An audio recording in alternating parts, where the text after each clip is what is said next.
ကျေးဇူးတော်ရှင်ဧကမဟာပဏိတမိုးကုတ်ဆရာတော်ဘုရားကြီး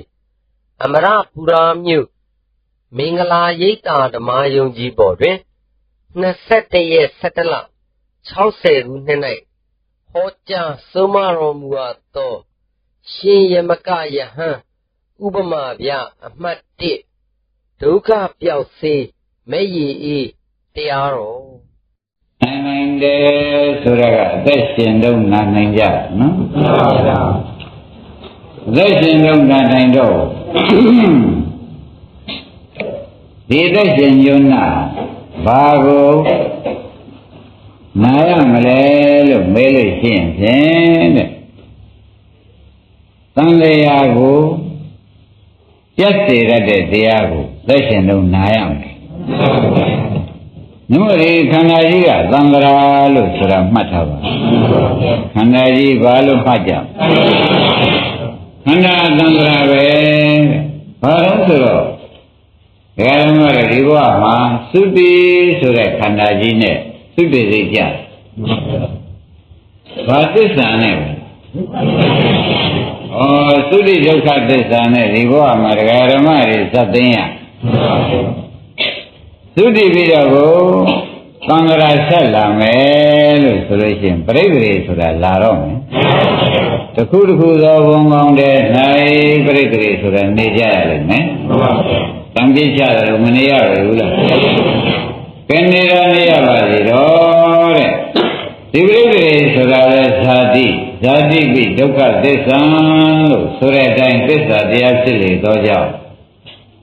ဓမ္မတွေဒီဘယ်သစ္စာနဲ့တခါတွဲရပြန်တယ်လို့မေးဖို့မလိုဘူးပြောပါဘူး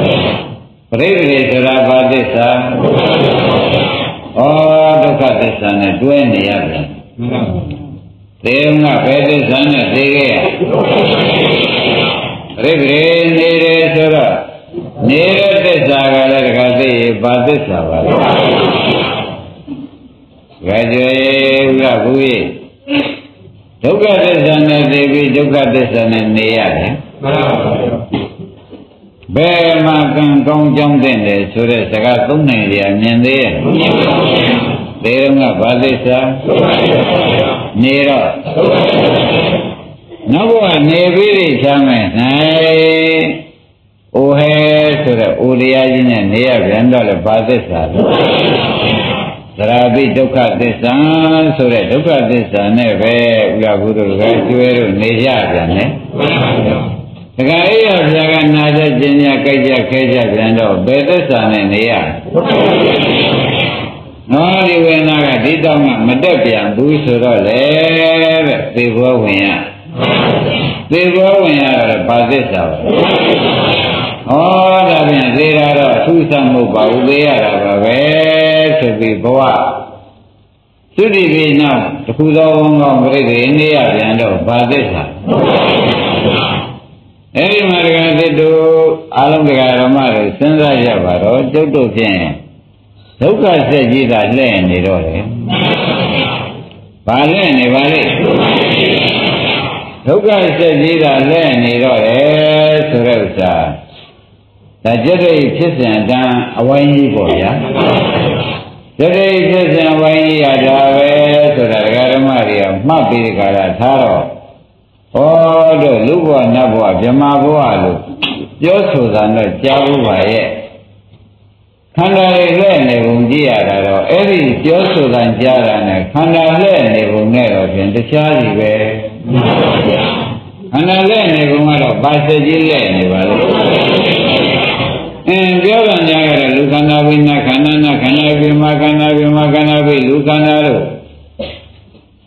ပြောတော့ပြောနေကြတာပဲအပြောကတစ်မျိုးအတွေ့ကတစ်မျိုးဖြစ်နေတယ်အတွေ့ကဘာဆက်ကြီးလဲနေပါလေအဲ့ဒီတော့ဘုန်းကြီးဓမ္မတွေသတိပြလိုက်ပါတယ်အပြောမယုံတဲ့ဓမ္မတွေကိုယ်တွေ့ယုံကြအပြောကိုယ်တွေ့ကြတော့ဘာဆက်ကြီးလဲဒုက္ခဆက်ကြီးလဲနေတယ်ဆိုတော့ရှင်းကြဘလို့ကြာခဲ့ဗလဲလို့ ကားတဲ့ဒကာကျွဲတို့ဥဒ္ဒကုတို့မေးရမနဲ့ဖြေပါရှင်ဗျာဘုရားကြောင့်အစရှာမလို့ပါဘူးဘယ်လိုမှတ်ကြဘာဆက်လဲနေတာပါလဲဒကာကျွဲကြောက်เสียကြီးကောင်းပါဗျာအမှန်တန်ကြောက်เสียကောင်းပါလားဓမ္မတို့သူများတို့သူများပြားလမ်းကြမယုံနဲ့နော်ကိုယ်ခန္ဓာနဲ့နေတာယုံကြည်ကြပါသူများကလူချမ်းသာနတ်ချမ်းသာပြမချမ်းသာလို့ချမ်းသာတဲ့ဆိုင်ဘုတ်တော်ဖြင့်တခါကျွဲဆွဲကြလိမ့်မယ်သူများဆွဲတာနဲ့ခင်ဗျားတို့ကနေပြီးနှုတ်ရောင်လိုက်ပြီးဒီကာလလူချမ်းသာဖြင့်ရပါလို့ဤနတ်ချမ်းသာဖြင့်ရပါလို့ဤဓမ္မချမ်းသာဖြင့်ရပါလို့ဤလို့မယောင်လိုက်ပါနဲ့နော်ခန္ဓာလဲနေဘုံကတော့ဗာစိတ်ကြီးလဲနေပါလေအဲ့ဒါဆိုင်ဘုတ်ယုံမလားကိုယ်ကိုယ်တိုင်လဲရတာယုံမလားဟောဒါဖြင့်ဒီစိတ်ကြီးရတာအစရှာမတွေ့ဘူးတဝိုင်းနဲ့တော့ဝိုင်းပြီးတလေတဲ့ကလည်းနေတော့တာပဲဆိုတဲ့ဥစ္စာရှင်းသွားရှင်းပါပါဘယ်နဲ့ရောက်ဒီလေကြီးဒုက္ခစိတ်ကြီးသာလည်းလဲနေရပါလိမ့်မလဲလို့ဘုရားခင်ကိုရမကြီးသည်သူကိုယ်သူဘုရားပြမတွေးကြည့်တော့ဗျံတော့တွေးကြည့်ဗျံတော့လေဩသစ္စာမသိလို့လဲရတဲ့အဖြစ်ဆိုးပါလားလို့ပြောလာဘယ်လိုပေါ်လာပါလဲသစ္စာမသိလို့လဲရတဲ့အဖြစ်ဆိုးလို့ပေါ်လာတယ်ငါဘုရားခင်ကိုယ်တော်မြတ်ကြီးတဲ့သစ္စာမသိခင်တုန်းကသူတို့လိုပဲလဲရတဲ့ဖြစ်ဆိုးနဲ့နေခဲ့ရတယ်နိုင်ဒီသားတွေကိုလည်းငါမတရားရည်သောဆေးကိုပြအောင်မကုလို့ရှိရင်ဖြင့်ဒီဝေဒနာဆက်ကြီးကလည်းနေတော့မှာပဲဆိုတာသနာတော်မူတဲ့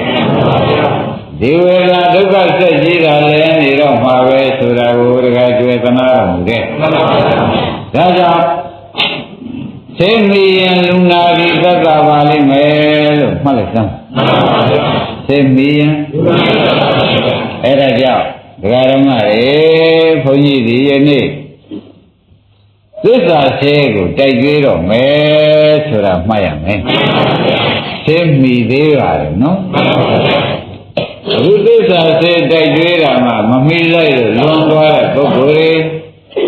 တိုင်ရတာလည်းမတော့တဲ့ပုဂ္ဂိုလ်တွေအတွက်ဖြင့်ဘာများဖြစ်ကြမှာပါလိမ့်မလဲလို့ဒကာသစ်တို့ဒကာကျွဲတို့ကတွေးလို့ရှိရင်ဒုက္ခဆက်တာလဲပတ်နေတော့မှာပဲသစ္စာမမိလိုက်တဲ့ပုဂ္ဂိုလ်တွေဘယ်လိုဖြစ်ကြမလဲထင်နော်သစ္စာနဲ့တွေးပါရဲ့သားနဲ့သစ္စာနားတဲ့ကိုမထောင်တဲ့ပုဂ္ဂိုလ်မကျင့်တဲ့ပုဂ္ဂိုလ်များလဲသူတို့ဒီဘာဖြစ်ကြမလဲဆိုတာကိုတွေးမိကြဘယ်လိုတွေးမိကြရှင်းပါအာရရဲ့သိကြီးများကြတော့ဘုရားရဲ့သစ္စာသိလို့သစ္စာဟောမယ်လို့ဟောလို့ရလဲဉာဏ်လေးရပါရောအသေးက9ရက်စု9ရက်စောတော့ကဘာပေါင်း6000ဒုက္ခဆက်လဲနေရလူနာဆဲမမိလိုက်တာနဲ့ကဘာပေါင်းဘယ်လောက်လဲကဘာပေါင်း6000ဒုက္ခဆက်လဲရနာလိုက်တဲ့ဖြစ်ချင်းသစ္စာစေတိုက်ကျွေးမှုမမီလိုက်တာနဲ့အာရယရတိကြီးဘလောက်ထိအောင်ဒုက္ခဆက်လဲရပါလိမ့်ကဘာပေါင်း6000နဲ့နှစ်ပေါင်းမဟုတ်ဘူးနော်နှစ်ပေါင်းမဟုတ်ဘူးကဘာပေါင်း6000နဲ့ဒကာဓမ္မတို့ဥဒကရတိကြီးကဘုရားကသစ္စာသိတဲ့ရဲ့သူကသေးတာတည့်ရတဲ့သောသေရတဲ့သောသာနဲ့ဘုရားကဟောမယ်လို့စဉ်းစားလိုက်တဲ့ကအသေးသေးသောနေတာနဲ့ကဘာပေါင်း8000ဒကာရမတို့ဒုက္ခဆက်လဲပြီးကြံရဘောင်သွားရဘူးတစ်ချက်သေးသေးလွယ်သွားလိုက်တာကဘာပေါင်း6000နဲ့ကဘာပေါင်း8000ဒုက္ခဆက်လဲရတယ်ဆိုတော့ဥလာဝီဒီတဲ့ရှုံးများရှိသေးမရှိပါဘူးအဲ့ဒါကြောင့်ဘုန်းကြီးတရားနာတဲ့ဒကာရမတွေတရားအထုတ်နေတဲ့ဒကာရမတွေသစ္စာမမိလိုက်လို့ရှုံးကြီးရှုံးရသစ္စာမမိလိုက်လို့အာရယဘယ်လောက်တဲ့6000ဥဒကကဘယ်လောက်ကဘာပေါင်း8000ဒကာသိရှုံးလိုက်ရတာဒုက္ခဆက်လဲနေရ ဒုက္ခမပါဘူးခန္ဓာရေးရှိပါမလားဘယ်သူမှခန္ဓာရေးရှိမယ်လို့ဒီတရားပွဲထဲမှာသတ္တိကောင်းမပါပါဘူးဘာနဲ့ရမြင်သေးရအဲ့ဒါကြောင့်တဲ့ဒါနဲ့ဘုရားခင်ကိုရမကြီးဘုရားဖြစ်လာပြီးဘုရုကိုသစ္စာရင်တိုက်ရပါမလို့လို့မေးတဲ့အခါကျတော့ကျင်ဆွဲကြီးငါ့ကိုသွားတွေ့တယ်သူတို့ကြတော့သစ္စာစေမိတဲ့တွေ့ခொနကကဘာပေါင်း8000သမား6000သမားတွေတော့မဟုတ်တော့ဘူးဒုက္ခဆက်ပြပြီးဒီကလာဒုက္ခဆက်ကြီးတာရတော့တယ်ဆိုတာသင်ရှားပေါ့ဗျာအဲ့ဒါကြောင့်ဘုန်းကြီးတို့ဓမ္မတွေသစ္စာရှိပဲယနေ့တိုက်ကျွေးပါတော့မယ်ဆိုတာမှတ်ရလိမ့်မယ်သစ္စာရှိပဲယနေ့အချိန်မီးနေတဲ့ဓမ္မတွေဖြစ်သောကြောင့်သစ္စာရှိပဲတိုက်ကျွေးရလို့ရှိရင်ဖြင့်ကဘာပေါင်း6000နဲ့ဒုက္ခဆက်မလဲတော့ပါဘူးကဘာပေါင်း8000နဲ့ဒုက္ခဆက်ဆိုတာတရားမဟုတ်ပါဘူးဓမ္မတို့သူများဥစ္စာတွေတရားတဲ့ဘဝတွေပြောတာပါအပင်ရမှာသူများညံ့တဲ့လိုခန်းနေရတဲ့ဘဝတွေပြောတာပါ။ဒါရင်ဒါဖြင့်ဓမ္မတို့ဒီတရားနာလာကြတဲ့ဓမ္မတွေတရားထုတ်ဆက်ဖြစ်တဲ့ဓမ္မတွေဒါကျွဲသိမိသေးတယ်လို့ဆိုကြတယ်။ဘာလို့ကိုယ်ကံထူးတယ်ဆိုတာပေါ်လာကြ။ဘာမိသေးချင်းမီလို့လွန်ကျွံကုန်ကြတဲ့ကျွတ်တို့ဝင်နေကြမလို့ပါဘူး။သိမိတဲ့ပုဂ္ဂိုလ်မတော့မိမှာဝင်နေကြကောင်းသိမိလိုက်လို့အသေးစောသွားတဲ့ပုဂ္ဂိုလ်တွေအတွက်ဖြင့်လွန်နေကြလည်းမလို့ဘူးထိုက်ကိုမထိုက်ဘူးဆိုတဲ့အဓိပ္ပာယ်ပါသွားသိမိရသားနဲ့မတော့လိုက်ရတဲ့ပုဂ္ဂိုလ်အတွက်မှာသာပြီးအယုဆိုးကြီးတန်တော့တယ်ဆိုတာမှတ်လိုက်သမှာဒါကြောင့်ဒီဓမ္မတွေသိရမိတယ်တောက်ပြအောင်လဲတောက်ပါဆိုပြီးဒီနေရာနေမေတ္တာရှေ့ထားပြီးပြောကြတယ်။ဒါရင်ဒါဖြင့်ဓမ္မတို့ချိန်ကြာပြီးဒီကလာမနေပဲနဲ့သစ္စာသေးကိုတိုက်ကြွေးကြစို့။သစ္စာသေးကိုတိုက်ကြွေးကြစို့ဆိုတဲ့ဥစ္စာဓမ္မတို့သစ္စာဆိုတာကြားမဟုတ်ပါဘူး။သစ္စာဆိုတာကြားမဟုတ်ပါဘူး။နည်းရနဲ့မဝေးကြပါနဲ့ဆိုတာသတိပေးလိုက်။ယခုတရားနာနေတဲ့ခန္ဓာ၅ပါးစုံပါလားနော်။၅ပါးစုံနေတဲ့ခန္ဓာ၅ပါးတွေကတဘာဝဖောက်ပြန်တာသစ္စာကမှတ်ပြီ။ခန္ဓာ၅ပါးတွေကဝေဒနာပေါ်ပြီးဝေဒနာပြောက်တာလည်းသစ္စာပဲ။စိတ်ပေါ်ပြီးစိတ်ကလေးပြည့်စည်သွားတာလေ။ဩတို့ဒီကားလို့ဆိုလို့ရှိရင်သစ္စာသိအောင်ဖြင့်ကိုယ်ခန္ဓာကိုယ်ခန္ဓာပေါ်လာတဲ့ခံကိုယ်ခန္ဓာထဲမှာပေါ်လာတဲ့ဖြစ်မှုလေးပြတ်မှုလေးတွေဘာခေါ်ကြလဲသစ္စာပဲနော်ဒါဖြင့်ဒကာကျွဲတို့ကကိုယ်ခန္ဓာပေါ်နဲ့ဝေဒနာပေါ်ရင်ဝေဒနာလေးကဖြစ်မှုလည်းရှိတယ်ပြတ်မှုလည်းရှိတယ်ဆိုတာသိကြမှာပဲစိတ်ကလေးပေါ်လာရင်နော်စိတ်ကလေးပေါ်လာတာလည်းသိရဖြစ်တာပါပဲပေါ်လာပြီးသက်တမ်းရှိလို့ပြောက်သွားတာပြတ်တာပါပဲအဲ့ဒါဒုက္ခသစ္စာဇာဘာသစ္စာပါလေဟောဒါဖြင့်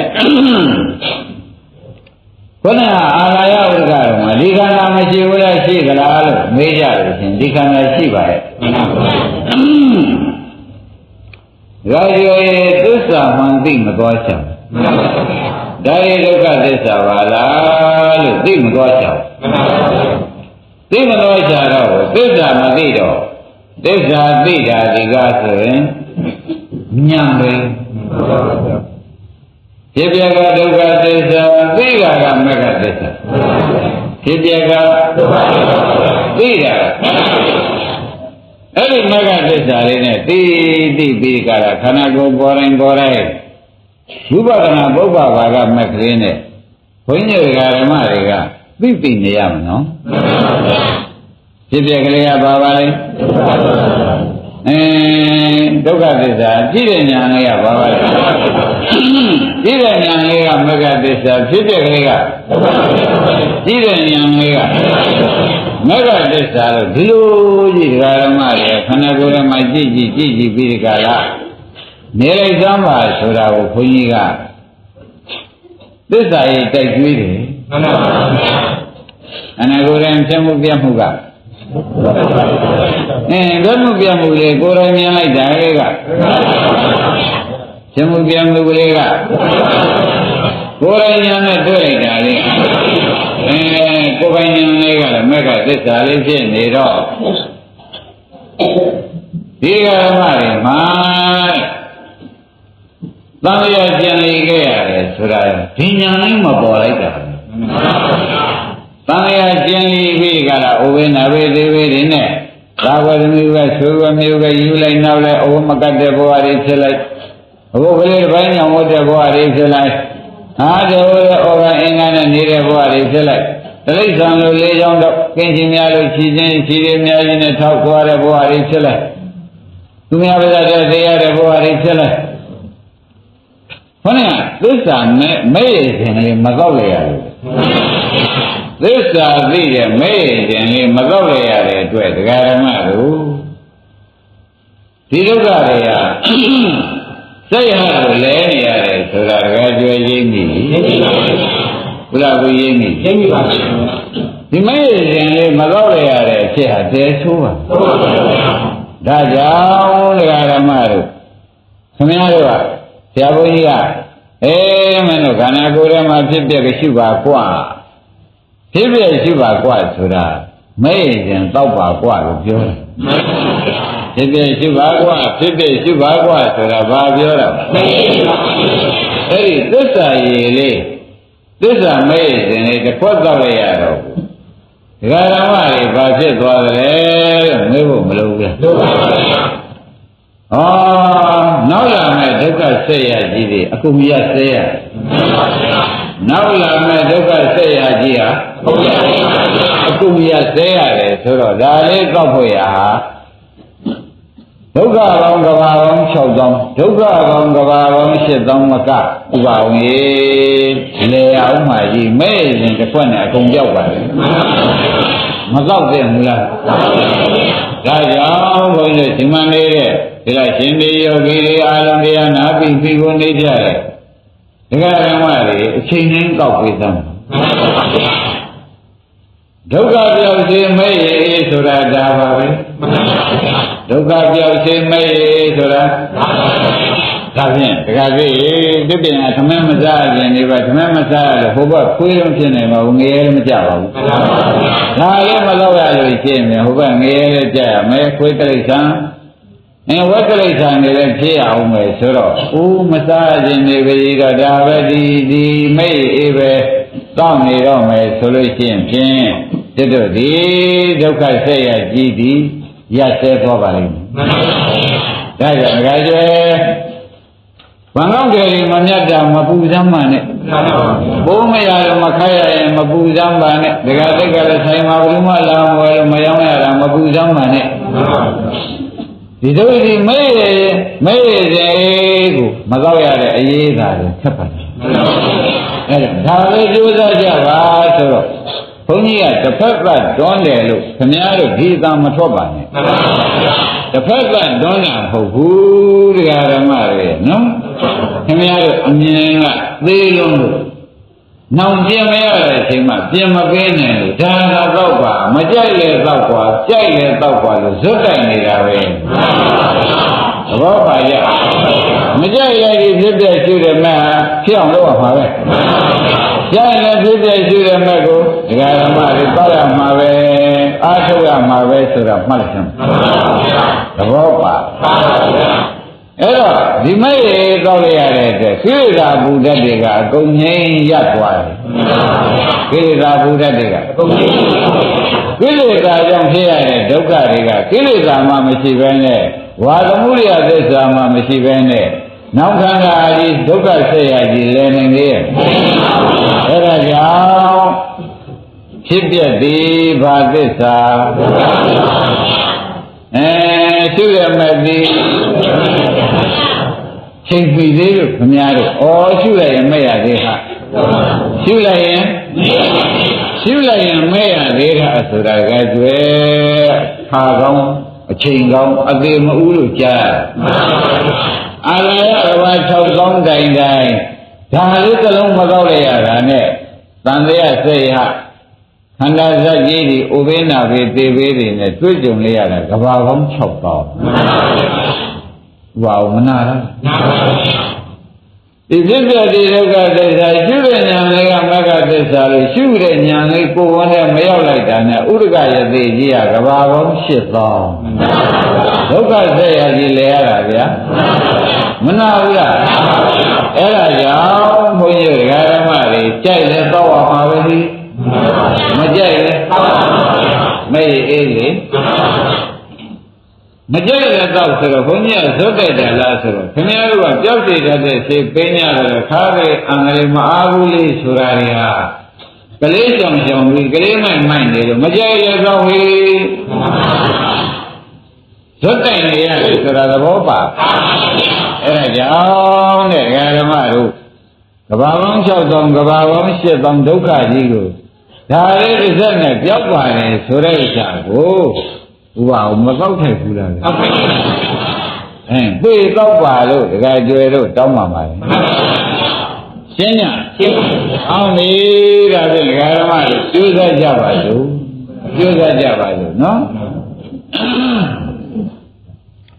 ကျိုးစားလိုက်တော့ဗျာတဲ့ပြီးတော့ဘယ်ပေါ်မှာကျိုးစားရမှာလဲလို့မေးတော့ဒကာဓမ္မတော့မိမိခန္ဓာကိုယ်ကိုမိမိဉာဏ်နဲ့လျှောက်ပြေးပါမိမိခန္ဓာကိုယ်ကိုမိမိခန္ဓာကိုယ်မိမိဉာဏ်နဲ့လျှောက်ပြီးပြေးတဲ့ခါကျတော့မိမိခန္ဓာကြီးကအနိစ္စဝတ္တသင်္ခါရကိုဖြစ်လိုက်ပြက်လိုက်နေတာဝတ္တဧကံဒေနာဆိုရင်ဖြင့်သင်္ခါရအကြောင်းတိုက်ဆိုင်လို့ဖြစ်ပေါ်လာတဲ့ဝေဒနာပညာစိတ်တို့ဒီအနိစ္စဖြစ်ပြီးမရှိကြတော့ဘူးကွာဖြစ်ပြီးမရှိတာကြီးပဲမင်းတို့ခန္ဓာထဲမှာဒါလည်းမင်းတို့ခန္ဓာထဲမှာပေါ်လိုက်ပြလိုက်ဆိုတဲ့တရားနှစ်ခုသာရှိတော့တယ်ဆိုတာပေါ်လာကြမိမိခန္ဓာထဲဘာသာလေးရှိပါလိမ့်ပေါ်လိုက်ပြလိုက်ဆိုတာကတကယ်သိရှိတယ်အဲ့ဒါအိဋ္ဌနဲ့သင်္ခါရလဲနေတာပဲသဘောကျအနိစ္စနဲ့သင်္ခါရလဲနေတာသင်္ခါရဆိုတာဒီခုပေါ်လာတဲ့တရားလေးပြည့်သွားတော့ဘယ်နဲ့ဆိုမလဲပေါ်လာတာသင်္ခါရပြည့်သွားတာပေါ်လာတာပြည့်သွားတာဒါပြန်ခန္ဓာကိုယ်ထဲမှာဝေဒနာလေးပေါ်လိုက်ပြည့်လိုက်စိတ်ကလေးပေါ်လိုက်ပညာလေးပေါ်လိုက်အဲ့ဒါတစ်ခုခုကိုပါပြီးဒီခါရဝေဒနာကြိုက်တယ်လူကဝေဒနာရှိလို့စိတ်ကြိုက်တယ်လူကစိတ်ရှိလို့သစ္စာကြိုက်တယ်လူကသစ္စာနာမည်တပ်ပြီးရှုလို့ရုပ်ကြိုက်တယ်လူကရုပ်တွေကိုပဲဖြစ်တဲ့ရှုလို့နေကြပါမူကားရှုတဲ့ညာမေ့တော့နေတာပဲ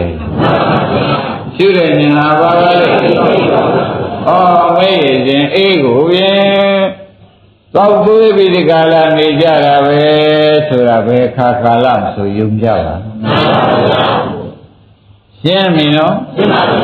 အဲ့ဒီလိုရှိပါများလာတဲ့ခါကျတော့ဥပဒနာမဲ့ဆိုတာလေးကဝန်းနေရောက်ပြီးဒီကလာတော့ဓမ္မတွေကိလေသာတွေကပါသွားတယ်သူလာတယ်ဆိုတဏှာဥပါဒံကံတွေပဲနဲ့ဖြစ်တဏှာဥပါဒံကံတွေပါသွားဘယ်နဲ့ကြောင့်ပါပါလိမ့်မလို့မေးဖို့မလိုဘူးလားကိလေသာသူကြီးပဲနဲ့ကြောင့်ပါပါလိမ့်မလို့မေးတဲ့ခါကျတော့ဓမ္မတို့ခုနကရှုတဲ့ဉာဏ်ကမဲ့ထားကိုရှုတဲ့ဉာဏ်ကဥပဒနာမဲ့ထားကနေပြီကိလေသာဒုတွေချစ်ပြီးပြစ်လိုက်တဲ့အခါဝါများပေါ်ရန်တွေချက်လိုက်တော့အောက်ကအသာပါတယ်ဒီမှာလဲရှုပါများလို့ရှင်းဖြင့်ဒကာတိကိလေသာဒုဟာပါရှင်းမှာဒါလည်းဒါလည်းဒီကိလေသာတွေပါတာဒီကားလို့ဆိုလို့ရှိရင်စိတ်တို့မှာဒုက္ခပါဒုက္ခအကြောင်းပါခြင်းကြောင့်ဒုက္ခအကျိုးပါတာပဲလို့သုံးမြတ်တဲ့ချက်ဒုက္ခအကြောင်းပါတော့ကြောင့်အကျိုးဒုက္ခပါတယ်ဆိုတာသိကြပါဒါကြောင့်ဝေဒနာကိုလည်းဖြစ်ဖြစ်တဏှာစိတ်ပေါ်တဲ့ပုဂ္ဂိုလ်ဝေဒနာဖြစ်ဖြစ်ရှိပါ ငါလို့အစွဲများတဲ့ပုဂ္ဂိုလ်ဟာစိတ်ကိုရှုပါတဏှာများတဲ့ပုဂ္ဂိုလ်ဟာဒိဋ္ဌိများတဲ့ပုဂ္ဂိုလ်ဟာစိတ်ကိုကြက်ကြက်ရှုပေးပါတဲ့ပညာလေးကသင်္ဘောကတွေကဘယ်ဟာသင်လိုက်တတ်လို့ပြုလွယ်တဲ့ပုဂ္ဂိုလ်ဟာဖြင့်သစ္စာရှုပါဘာကြအမတန်ထိုင်းတဲ့ပုဂ္ဂိုလ်ညာအထိုင်းဆုံးပုဂ္ဂိုလ်ဆိုလို့ရှိရင်ဖြင့်ရုပ်ကိုရှုပါဘာကြညာထိုင်းတဲ့ပုဂ္ဂိုလ်ပါရှုအောင်တဏှာများတဲ့ပုဂ္ဂိုလ်ဒိဋ္ဌိများတဲ့ပုဂ္ဂိုလ်သင်္ဘောကညာလေးပါလာတဲ့ပုဂ္ဂိုလ်သစ္စာရှုပါဆိုတော့အနာနဲ့သိသိအောင်ပေးနေတယ်လို့ဥစ္စာကိုမှတ်လိုက်တယ်မှန်ပါပါဘယ်လိုမှတ်လိုက်ပါဟာဒါပြန်နာနဲ့သိသိအောင်ပေးလို့ရှိရင်တို့ဓမ္မတွေသူ့နာနဲ့သူဆင်းတဲ့ဒါအံရဖြစ်နေလို့ရှိရင်ဖြင့်ဒုက္ခဆက်ကြီးတဲ့အနာကြီးအဖြစ်ဥပါအောင်ပြောင်းမှာပါပဲမပြောင်းရှိပါမလားဒါကြောင့်ဒီခန္ဓာအခုပြောခဲ့တဲ့ဒီဘက်ခန္ဓာလည်းခန္ဓာကိုယ်လည်းရှိတာဝေဒနာခန္ဓာလည်းရှိတာပဲဝိညာဉ်နဲ့ခန္ဓာလည်းရှိတာပဲကြံတဲ့သင်္ခါရခန္ဓာဆိုတဲ့ဓမ္မနုပါဒနာတွေလည်းမရှိတာပဲအဲ့တော့တို့ရှုတရားဘယ်မှာရှုရပါလိမ့်မလဲလို့မေးတော့ခန္ဓာဉာဏ်လေဘယ်လိုမှားပါလိမ့်ခန္ဓာဉာဏ်လေပါဓမ္မတို့ဘယ်လဲကြမခန္ဓာဉာဏ်နဲ့ပဲပါခန္ဓာဉာဏ်နဲ့ခန္ဓာကဝေဒနာကထူးထူးခြားခြားပေါ်တဲ့ပုဂ္ဂိုလ်မျိုးကြတော့ဝေဒနာပေါ်တက်စိတ်ထူးထူးခြားခြားပေါ်လာတဲ့ပုဂ္ဂိုလ်ကြစိတ်ပေါ်ဉာဏ်တက်ဒါသိနော်သဘောပါလားအဲ့ဒီကဲဉာဏ်လဲလိုက်တဲ့ခါကျတော့ဒီဉာဏ်လေးသစ္စာသိတဲ့ဉာဏ်သစ္စာသိတဲ့ဉာဏ်ဒီဥသောမဆေးတောက်လိုက်ရတဲ့တွေ့တဲ့တန်လျာဆက်ရကြီးမှလေရတဲ့ကိလေသာတွေပါတယ်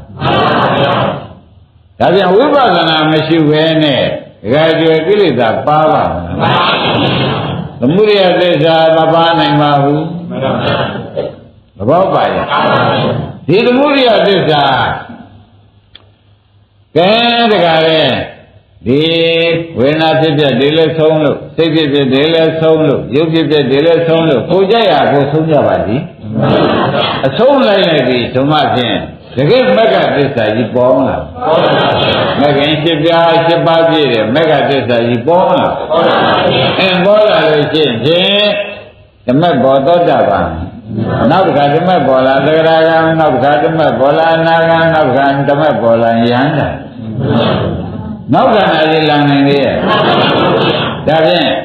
ဒီယန္တာပုဂ္ဂိုလ်သုတေစိတ်ကြသွားပြီလို့မဆိုနိုင်ဘူးယန္တာပုဂ္ဂိုလ်သုတေစိတ်ကြသွားတော့ယန္တာပုဂ္ဂိုလ်သုတေစိတ်ကြသွားတာဘယ်များကြွပါလိမ့်မလဲလို့မေးလို့ရှိရင်ဒုက္ခတွေသိမ့်သွားကြပြီဘယ်လိုဆိုကြပါယန္တာတွေလက်မရလို့ယန္တာဖြစ်သွားတယ်ယန္တာဖြစ်သွားတော့ယန္တာဖြစ်နေပဲတကယ်ကျွဲပြိဋိဘံဆွမ်းကြတယ်နော်အဲ့ဒီပြိဋိဘံဆွမ်းတဲ့ယန္တာဒီဘယ်များကြွသွားတော့လို့မဲလို့ရှိရင်ဖြင့်ပြိဿသမုပ္ပါကြည့်လိုက်ပါလားသာတိဒုက္ခကစချုပ်သွားသရဒုက္ခလာရဲ့ယာတိမရဏဒုက္ခသောကပရိဒီဝဒုက္ခဒေါမနသဥပါယသဒါဖြင့်ယန္တာပုဂ္ဂိုလ်ပြိဋိဘံသန္တာဒီဒုက္ခသိမ်းသွားတာကိုသေချာမှတ်ပါ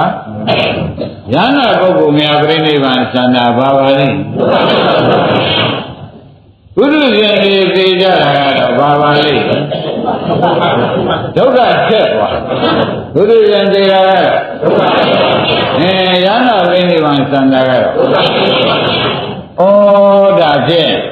ဒုက္ခသိမ်းတဲ့ပုဂ္ဂိုလ်နဲ့ဒုက္ခဆက်တဲ့ပုဂ္ဂိုလ်နဲ့တခါကျွေတေချာနာ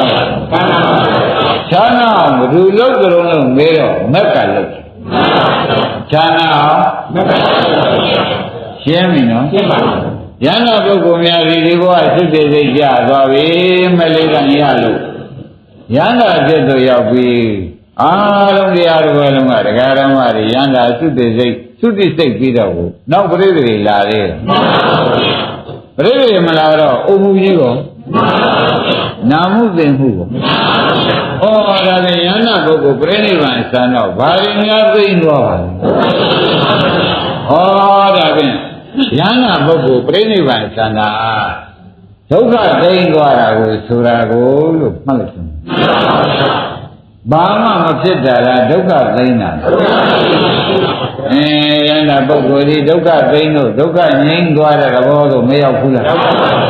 ပုရုဇဉ်များသိတဲ့အခါကျတော့တခုသောဒုက္ခဝန်ကြပြီကလားဒုတိယဒုက္ခဝန်ထမ်းတာပဲပုရုဇဉ်ကတော့ပထမဒုက္ခချပြီးတော့ပုရုဇဉ်တို့ရဲ့အခြေအနေဖြစ်စဉ်ကဖြင့်ဒုက္ခပြောင်းထမ်းတာပဲအသေးဒုက္ခပြီးအနေဒုက္ခယူလိုက်တာပါပဲအသေးဒုက္ခပြီးတော့ပုရုဇဉ်သေးတာကတော့ဘယ်လိုဆက်သွားပါလိမ့်မလို့ဆိုတာဖြင့်ယနေ့သဘောကျပါပုရိသင်သေးတဲ့အခါအသေးဒုက္ခချထားခဲ့ပြီးအနေဒုက္ခဆန်းတယ်ဘယ်လိုမှကြမလဲယန္နာပုဂ္ဂိုလ်များကတော့အသေးဒုက္ခလည်းချပြီးဒီကလာသွားပါရောအနေဒုက္ခလည်းမထမ်းတော့ဘူးယန္နာအမြင်နဲ့မထမ်းတော့ဒီယန္နာပုဂ္ဂိုလ်ဘယ်နဲ့ကြွသွားပါလိမ့်မယ်လို့ဒကာဓမ္မတွေကမဲလို့ရှင်းပြန်ဘုရားပဲကြွပါလိမ့်ပြိဋိဘံစံပြီးပဲကြွပါလိမ့်ဘယ်မှမကြွဘူးဒကာဓမ္မတို့သူဒုက္ခဒီရင်ထားဖြစ်ခဲ့ဒုက္ခတွေသိမ့်သွားတဲ့ပုဂ္ဂိုလ်လို့ဆိုယူပါဒုက္ခသိမ့်သွားကြတော့လေဆိုလိုက်တာပေါ့ဒီဘဝမှာဒကာဓမ္မတွေနောက်ဆုံးမိတ်ဒုက္ခဘယ်ပါလိမ့်မလို့ဆိုတော့သေတဲ့ဒုက္ခဒီဘဝနောက်ဆုံးမိတ်ဒုက္ခကသေတဲ့ဒုက္ခပြီးတော့ပုရုဇဉ်များကြတာတော့သေတဲ့ဒုက္ခပြီးတော့ပြိဋိဝန်းကောင်းနဲ့နေရတဲ့ဒုက္ခဆက်မလားအပေပြပယ်ရတဲ့ဒုက္ခဆက်မလားပုရုဇဉ်များကတော့ဒုက္ခပြီးဒုက္ခဆက်ပုရုဇဉ်ကတော့ဘယ်လိုဆုံးဖြတ်ရချမှတ်တာပုရိသင်ကတော့တခုသောဒုက္ခပြီးတခုသောဒုက္ခဆက်ပြီးဒီကာလဆန်းရပါတော့တယ်ဆိုတာညင်းဖို့လိုသေးလားတဲ့ရယန္တာပုဂ္ဂိုလ်ဤသုတိနော်နောက်ဆုံးမိတ်စေနောက်ဆုံးမိတ်စေပြီးယန္တာပုဂ္ဂိုလ်သုတိစိတ်ကြတော့ပြိဋိလာလေးဒါဖြင့်ဒီယန္တာပုဂ္ဂိုလ်သေပြီးဘာဖြစ်သေးကြလို့မဲလို့ဘာမှဖြစ်တယ်လို့မယူနဲ့ဒကာဓမ္မတို့နော်ဖြစ်တယ်ဆိုရင်သတ္တရာတွေသွားလိမ့်မယ်ဖြစ်တယ်ဆိုရင်ဒါဖြင့်ဒီယန္တာပုဂ္ဂိုလ်ဘယ်များကြွသွားပါလိမ့်မလဲနောက်ဆုံးဘဝကြီးဘယ်များကြွသွားပါလိမ့်မလို့ကြွသွားပါလိမ့်မလဲကိုမမင်းနဲ့ကြွသွားတယ်ဆိုရင်သတ္တရာတွေရှိရှင်းမလားဒါပြန်ဒီပုဂ္ဂိုလ်ဘယ်မှမကြွရဘူးလားလို့မေးလို့ရှိရင်ဘယ်မှမကြွဘူးလို့ဆိုလို့ရှိရင်လည်းဥစ္စေရာတိဖြစ်ဘယ်မှမကြွရဘူးဆိုရင်ရှင်းပြီနော်ကြွသွားပြီနိဗ္ဗာန်ကြွသွားပြီဆိုတော့လေအဲ့ဒါကျတော့နိဗ္ဗာန်လို့ကြွသွားပြီလို့ဆိုခြင်းဆိုရတယ်ကြွသွားတယ်ဆိုတာတလန်းပြီးတလန်းကြွတာကိုဆိုပါတယ်သဘောကျရှင်ဘုရားကတော့အေးပြီဒီဘောသုတေမနဲ့တည်းလည်းနိဗ္ဗာန်ကြွရင်မရှိတော့ဘူးဟာနိဗ္ဗာန်ကြွတဲ့ပုဂ္ဂိုလ်ဖြစ်အောင်တော့မလို့လို့ဒါတော့ဒီအောင်အယုဆိုးကြည့်တံမေးကာလမသိမှုတွေကလည်းတခါကျွေများပြားနေတယ်အခုသေသေးချာချာရှင်းတော့မှာယန္တာပုဂ္ဂိုလ်သုတိပြီးတော့ဘာတွေသိမ့်သွားပုရုဇဉ်ပုဂ္ဂိုလ်များကတော့ဒီဘဝသုတိပြီးတော့နောက်ဘာတွေဖြစ်သေးတုံးဆိုတော့ဒီဘဝဒုက္ခပြီးနောက်ဘဝဒုက္ခကပြန်ဖြစ်တာပုရုဇဉ်ကတော့ဒီဘဝဒုက္ခပြီးတော့ဒုက္ခပြန်ဖြစ်ယန္တာပုဂ္ဂိုလ်ကတော့ဒီဘဝဒုက္ခပြီးတော့နောက်ဘဝဒုက္ခတွေထမ်းဖို့နေသေးလားဒါပြန်သူကဒုက္ခသိမ်းတဲ့ပုဂ္ဂိုလ်ပုရုဇဉ်ကဒုက္ခဆက်တဲ့ပုဂ္ဂိုလ်ယန္တာကဒုက္ခပုရုဇဉ်ကတော့ဒါဖြင့်အားလုံးတရားတော်ပဲလို့မေးလိုက်ပါတယ်ဒကာဓမ္မယန္တာပုဂ္ဂိုလ်သေးတဲ့အခါဘယ်များကြွသွားကြုံမေးတော့ဘယ်နဲ့ဆိုဒုက္ခသိမ်းသွားပါတယ်ဆိုတာကတပြိုင်တည်းအပန်ထွက်ပါတော့ ရှင်းမလားဘယ်နဲ့ကြွသွားပါလိမ့်ဘယ်မှမကြွဘူးဒုက္ခတွေသိမ့်သွားတာပဲဒုက္ခတွေသူသိမ့်သူ့မဉဏ်နဲ့သူသိမ့်သွားတော့တယ်ဆိုတာမှတ်လိုက်တာပေါ့ဒါဖြင့်ဒကာဓမ္မတို့ဒုက္ခသိမ့်တာဒီတို့အခုမဉဏ်ဘုံညာရအောင်လုပ်နေကြတာဒုက္ခသိမ့်ရင်တော့လုပ်တာရှင်းညတို့လုံးနေကြတယ်ဒကာဓမ္မတွေဘယ်ကျိုးမှလုံးတာပါလိမ့်ဒါကြောင့်ဒကာဓမ္မတို့နိဗ္ဗာန်ဆိုတာဒုက္ခသိမ့်တာနိဗ္ဗာန်ဆိုတာဒကာကျော်တော်လာဘူးလို့ရှင်းမလားရှင်းပါဘူးဒါပြန်နိဗ္ဗာန်ဆိုတာဒီဒကာဓမ္မတို့ယန္တာပုဂ္ဂိုလ်သေးတော့ပြတ်သွားသလားတဲ့ဒုက္ခသိမ့်ခြင်းတို့ရောက်သွားတာဒါဖြင့်ပြတ်သွားတာကဟုတ်ကဲ့သူဒီကဒုက္ခစသိမ့်သွားကြပြီလို့မဆိုရဘူးဒါဖြင့်ဒကာဓမ္မတို့ယန္တာသေးလို့ရှိရင်ဒုက္ခခသိမ့်ငြိမ်းတဲ့နိဗ္ဗာန်သဘောရောက်သွားတယ်ဒုက္ခခသိမ့်ငြိမ်းတဲ့သဘောကျဒါဖြင့်ဒုက္ခသဘောမှဒုက္ခသဘောသို့သက်ရောက်သွားတာဘာခေါ်ကြမလဲဒုက္ခချုပ်၍ဒုက္ခပေါ်လာတာဘာခေါ်ကြနိဗ္ဗာန်ဆိုတာဘာမှထုကြလဲတွေးမနေကြပါနဲ့ဒုက္ခခသိမ့်ငြိမ်းတဲ့သဘောဟာဘာပါလိမ့်ရှင်းမင်းဒါဖြင့်ယန္တာပုဂ္ဂိုလ်များဒီဘာများဖြစ်သွားကြလို့မေးလို့ရှိရင်ဒုက္ခသိမ့်သွားတာပဲလို့ဖြေရတယ်ယန္တာပုဂ္ဂိုလ်သိတော့ဘယ်များကြွသွားပါလိမ့်ဒုက္ခသိမ့်သွားတာ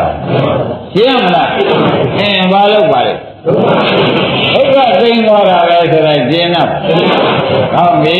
ဒါဖြင့်ဓမ္မတွေဒီနိဗ္ဗာန်ကိုယနေ့စပြီးပြောရခြင်းဟာကမနေ့ကလည်းဂရိဝတ်ထားခဲ့နေ့ပြင်နိဗ္ဗာန်ပြောမယ်လို့ဆိုတာဘုနိဗ္ဗာန်ဘုဒ္ဓမပါပဲနဲ့ပဲယန္တာသေးယန္တာပြိနိဗ္ဗာန်ဆံတဲ့ခါကျတော့ဘာများဖြစ်သွားကြလို့မေးမနဲ့ဖြေကြဘုဒ္ဓဉာဏ်သေးတဲ့ခါကျတော့ဘယ်လိုများခမည်းတော်မှတ်ကြမလဲဒုက္ခဖြစ်တယ်ရှင်းညဒုက္ခဆက်တာနဲ့ဒုက္ခသိမ့်တာမချမ်းသာဘူးလားဒါဖြင့်ရှင်းတော့ကဘုရားသခင်ကိုယ်တော်မြတ်ကြီးလက်ထက်ကသာဝတိပြည်မဇေရဝံကျောင်းမှာရှမ်းသာရိပုတ္တရာတို့လို့သတင်းသုံးနေသတင်းသုံးနေတော့ရဟန်းငယ်တစ်ပါးကလည်းသူ့ဘွယ်ကယမကသူစိတ်တဲ့အကြံပေါ်ပေါက်ရဟန္တာများသိသွားတဲ့ခါကြလို့ရှင်ဘာမှမဖြစ်တော့ဘူးဆိုတော့ဥစ္စေတာဒိဋ္ဌိယူလိုက်မယူလိုက်ဘူးလားဘာလေးယူလိုက်ပါဒုက္ခသိမ့်သွားတယ်လို့သူကမယူဘူးယန္တာကြီးပျောက်သွားတာပဲဈေးကိုလိုပျောက်သွားတာပဲဆိုတော့ဘယ်လေးပဲသိရောက်ဥစ္စေတာဒိဋ္ဌိကမသိရောက်ဘူးလားသေးသေးချာချာမှတ်ပါတရားဓမ္မလို့နော်ဥစ္စေတာလေးသိရောက်သွားတဲ့ခါကျတော့သူကသူ့အနေနဲ့ယူတဲ့ယူကယန္တာသိရင်ဘာမှမဖြစ်တော့ဘူးဘယ်ဘာမှမဖြစ်တာမှမဟုတ်ပဲတရားဓမ္မလို့ဒုက္ခချုပ်ငြိမ်းရုပ်သိမ်းသွားတဲ့သဘောဖြစ်သွားတာပေါ့ငါကဥမာတရားကျော်မှာဘုတ်အနာကြီးပေါက်နေတယ်နိုင်တာတပည့်တော်ဒီဝေဒနာနဲ့ပဲသိလိမ့်မယ်ထင်တယ်နောက်ကျတော့ခြေကောင်းဝါကောင်းနေတွေ့တဲ့အခါကျတရားကျော်ဒီနာကြီးပြောက်သွားတယ်နော်ဒါပြန်အနာပေါက်တာနဲ့အနာပြောက်တာထူးခြားဘူးလားအနာပေါက်တာဒီသင်အနာပြောက်တာဒီမှာလဲခန္ဓာဒုက္ခကြီးသိနေတာဒီသင်ခန္ဓာဒုက္ခကြီးချုပ်ငြိမ်းသွားလို့ရှိရင်ဖြင့်ဆန်းအနာပြောက်အနာပေါက်တာနဲ့အနာပြောက်တာလို့ပဲကြွားချပါတယ်ရှင်းအောင်ဒီခန္ဓာကြီးခန္ဓာဝန်ဓမ္မတိဒုက္ခနဲ့မခွဲရတော့ကြောင့်ဒုက္ခတွေချုပ်နောက်ဒီဒုက္ခတွေကိလေသာရောခန္ဓာရောငြိမ်းသွားတဲ့ခါကျတော့လောင်စာနဲ့မိသိမ့်တဲ့သဘောကောမရောက်ဘူးဒါလည်းငြိမ်းပါငြိမ်းပါဒါပြန်ရဟနာသေးတာငြိမ်းခြင်းသဘောရောက်သွားတယ်သဘောကျအဲ့ဒီကိုမယူဘဲနဲ့ယမကကရဟနာသေးရင်ဘာမှမဖြစ်ဘူးဆိုပြီးသူကဒီဖောက်ပြန်လိုက်ဖောက်ပြန်ခဲ့တော့ဘေကရဟန်းတွေကသုံးမှကြတယ် ဘေကရန်တွေကဆုံးမကြယမကရဟန္တာတွေမင်းကဘာမှမဖြစ်တော့ဘူးဆိုတဲ့ဥစ္စာမင်းယူပါဥစ္စေရာဒိဋ္ဌိပါကွာဒီယူမယူပါနဲ့ကွာမဟုတ်ဘူးတပည့်တော်ဒီလိုပဲသဘောကျနေတယ်ဒီလိုယူပါမှာပဲရဟန္တာတွေဘာမှမဖြစ်ဘူးဒီလိုကြီးတော့ရန်တွေကပြောကြဆိုကြဆုံးမကြအများတော်လည်းတခါတည်းသူ့ယူမစွန့်ပါဘူးမစွန့်တော့ရန်တွေကသူတို့ပြောနေရတယ်ရှင်သာရိပုတ္တရာသွားပြောကြအရှင်ဘုရားယမကတော့ယူထားနေပြီဗျာဥစ္စေတာယူထားနေပြီရဟန္တာတည်းဘာမှမဖြစ်ဘူးကြီးလည်းပြောနေတယ်။အော်ဒီကောင်ဥစ္စေတာတွေယူထားနေပါဘောလားကွာလို့ရှင်သာရိပုတ္တရာသိတို့ရသိတဲ့အခါကျတော့ကဲကွာငါပဲဆုံးမပါမယ်ဆိုပြီးရှင်သာရိပုတ္တရာလာတိုင်ကြတယ်ရှင်သာရိပုတ္တရာညနေကြတယ်ယမကနေတဲ့ကြောင်းလေးသွားပြီးကလည်းယမကမင်းရဟန္တာတည်းဘာဖြစ်ကြတော့ကွာရဟန္တာတင်ကြောက်ပြသွားတာဘာမှမဖြစ်တော့ဘူး။အော်မင်းမိစ္ဆာဒိဋ္ဌိယူပါလားဥစ္စေတာဒိဋ္ဌိယူပါလား။ဆိုပြီးကလာဓမ္မတို့ခန္ဓာယန္တာဆိုတဲ့ဥစ္စာအခေါ်ပဲနော်။တကယ်ရှိတာလားအခေါ်ပဲလား။ရှိတာပြောကြပါလို့ဆိုတော့ခန္ဓာ၅ပါးရှိတာပြောကြပါလား။ကဲဓမ္မယူဘခန္ဓာဓမ္မတို့ယန္တာခေါ်လို့ရတယ်ဝေဒနာသင်ညာသင်္ခါရဆိုတဲ့စေနာတွေကိုစိတ်ဆိုတဲ့ဝိညာဉ်နဲ့ခန္ဓာတွေကိုယန္တာခေါ်လို့ကိုရဒါဖြင့်သူကယန္တာသိရင်ဘာမှဖြစ်တော့ဘူးဆိုတဲ့သူစကားဟာမရှိတာမရှိဘူးပြောတာနဲ့တဲတူငါကမှမရှိတာနောက်ဘာမှမရှိဘူးပြောတော့ဘာထူးလဲငါကမှသူကမရှိတာယန္တာမှမရှိတာမရှိတာခိုင်းထားမရှိတဲ့ပစ္စည်းတွေနောက်ပြောက်ပြက်သွားတယ်ဆိုတော့ဒီကအယူစကားမရှိတဲ့ပစ္စည်းမရှိတဲ့ပစ္စည်းပြောက်ပြက်သွားတယ်ဆိုတော့ဒကာပြည့်ဒီမှာကိုယ်အိမ်မှာကိုယ်လုံးကြည့်ပါတို့အိမ်မှာမရှိတဲ့ပစ္စည်းပြောက်သွားတယ်ဒီစကားသုံးတယ်မသုံးတဲ့ဒကာကျော်ရဲ့အိမ်မှာသုံးကြည့်တာငါအိမ်မှာငါလည်းမရှိဘူးဒီပစ္စည်းကအခုပြောက်သွားတယ်ကွာဆိုရင်အဖေယူကြတာလို့မေးကြတယ်မေးလားမေးဒီမှာသူကအယူတာဥစ္စေတာတွေယူတာတော့ယန္တာသိရင်ဘာမှမဖြစ်ဘူးဆိုတော့ဒီတန်းယန္တာဟောပါရလားဘာမှမဖြစ်ဘူးဆိုတော့30ရောရှိရဲ့အဲ့ဒါကြောင့်ရှင်သာရိပုတ္တရာကယမကယူထပြီကွာဥစ္စေတာတွေယူထပြီကွာဆိုတာပြောတယ်ဟုတ်လားဟိုင်းယမကမင်းငါဆုံးမပါမကွာနားတော်မလားမအောင်ဆိုရုပ်တရားကိုယန္တာဆိုမလားလို့မေးလိုက်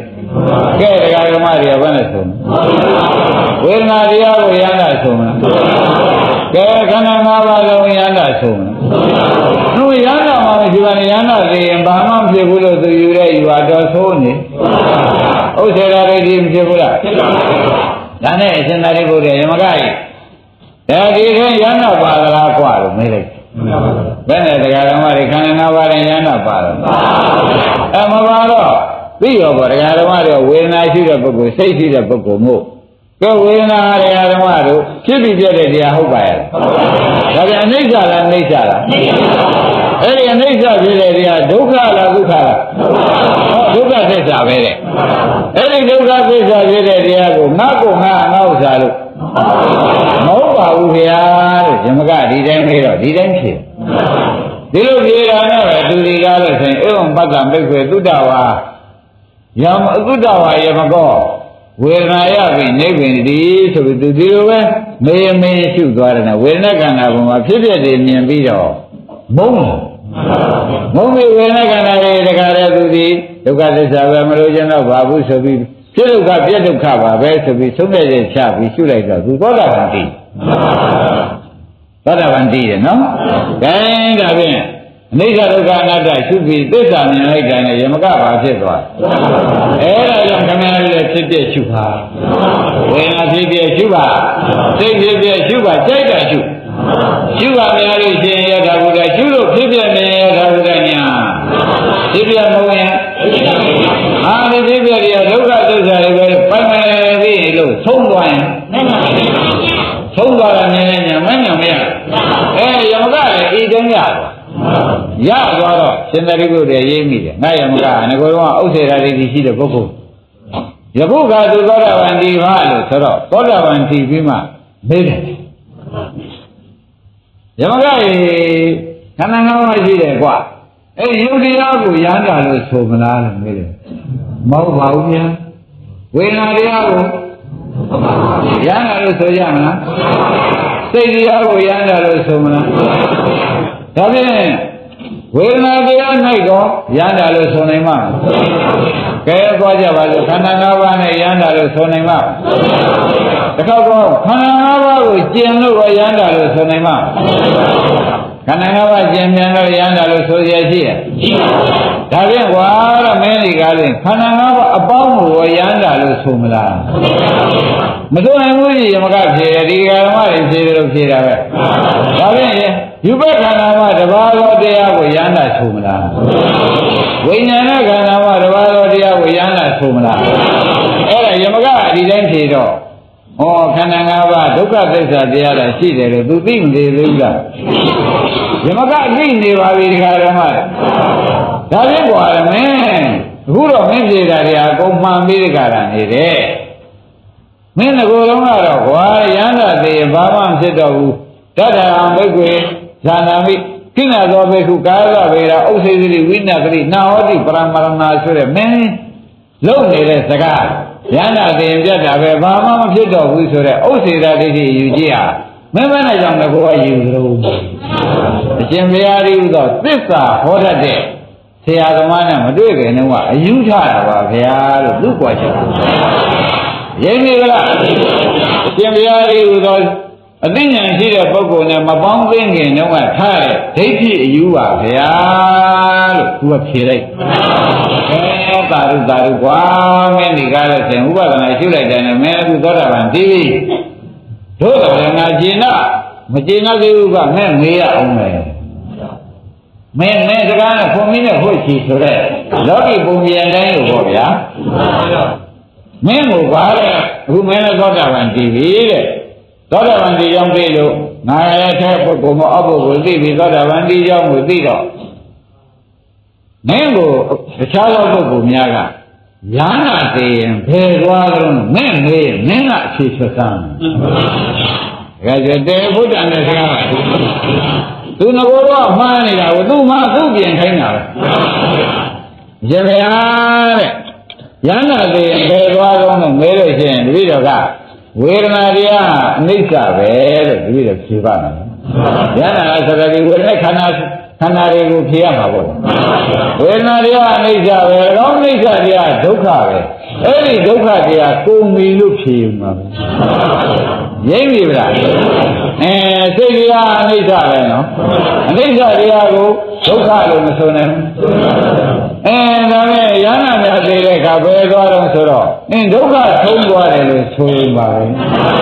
ဘုရားဒီတိုင်းဖြေပါမယ်ခင်ဗျားတို့ယမကဖြေလိုက်ဒါပြန်ဒကာဓမ္မနိဗ္ဗာန်ဆိုတာဘာပါလိမ့်မလဲနိစ္စတရားဒုက္ခဖြစ်ဘူးလားအဲ့ဒီဒုက္ခတွေချုပ်ငြိမ်းသွားရင်ဘာခေါ်လဲနိဗ္ဗာန်ဆိုတာဒကာဓမ္မဒုက္ခချုပ်ငြိမ်းရုပ်သိမ်းတာဘာခေါ်ကြဒါပြန်ယမကသူကိုယ်လည်းမြင်တဲ့နိဗ္ဗာန်ကိုသူကိုယ်လည်းဖြေဘူးလားခန္ဓာ၅ပါးတရားအနိစ္စတရားပါဗျာတဲ့ဒါတော့အနိစ္စဒုက္ခပဲအဲ့ဒီဒုက္ခကုံဆုံးသွားတယ်လို့ဖြေမှာပဲတဲ့ရဟနာသိရင်ဘာမှမဖြစ်ဘူးလို့မဖြေပါဘူးလို့သဘောပါခန္ဓာ၅ပါးတရားပါတရားတဲ့အနိစ္စဒါတော့အနိစ္စတရားလားဒုက္ခလားဒုက္ခလားဒုက္ခဒုက္ခတွေဆုံးသွားတာဒီဒါရဟနာသိလို့ရှိရင်ဖြင့်ဒုက္ခဆုံးတယ်ဆိုရင်ပါပဲခင်ဗျားတို့လည်းဒီတိုင်းအားထုတ်ရင်ဒုက္ခဆုံးတာရကြမှာပဲသဘောကျဒါပြန်ဓမ္မတို့ဖြစ်ပြနေအောင်ရှုဖြစ်ပြမအောင်ဖြစ်ပြပါသက်သာပါအဲ့ဒီထုံးလို့ရှိရင်ခင်ဗျားတို့ဉာဏ်ကြီးရှုနေတဲ့ဉာဏ်ဘာတွေ့ရမလဲရှုနေတဲ့ဉာဏ်ကဘာကိုတွေ့ရမှာလဲဒုက္ခချုပ်တဲ့နိဗ္ဗာန်မတွေ့ဘူးဒုက္ခအဆုံးမတွေ့ဘူးအဲ့ဒီတွေ့ပြီကြအောင်အားထုတ်လို့ရှိရင်ဖြင့်ပထမတွေ့သောတာပန်ဒုတိယတွေ့ရင်သောသဂရဂံတတိယတွေ့ရမယ်ဆိုရင်သရုဒ္ဓတွေ့ရမယ်ဆိုရင် ရဟန္တာပဲဆိုတော့ဒုက္ခအဆုံးတွေ့အောင်လိုက်ဖို့ရသည်ဒုက္ခရှိတဲ့နောက်လိုက်သွားဒုက္ခအဆုံးကိုတုံးတွေ့တယ်ဆိုတုံးကြီးကိုဒကာတိကလိုက်သွားတာပေါ့တုံးရှိတဲ့လိုက်သွားရင်တုံးအဆုံးကတွေ့ပါဘူးတုံးရှိရင်တုံးအဆုံးရှိတာပေါ့ဒီမှာခန္ဓာကိုယ်ကြီးကဘာသစ္စာဒုက္ခသစ္စာကိုဒုက္ခသစ္စာဒုက္ခသစ္စာလို့ညာနဲ့ရှုပြီးတာလိုက်သွားရင်ဒုက္ခဆုံးတာတွေ့မှာဒုက္ခဆုံးတာတွေ့တော့ဆုံးတာကနိရောဓသစ္စာတွေ့တာကမေတ္တာသစ္စာသဘောကျသိတာကသမုဒိယသစ္စာနောက်ခန္ဓာလေးမလာတာကလည်းအနုပါရိသေကနိရောဓသစ္စာ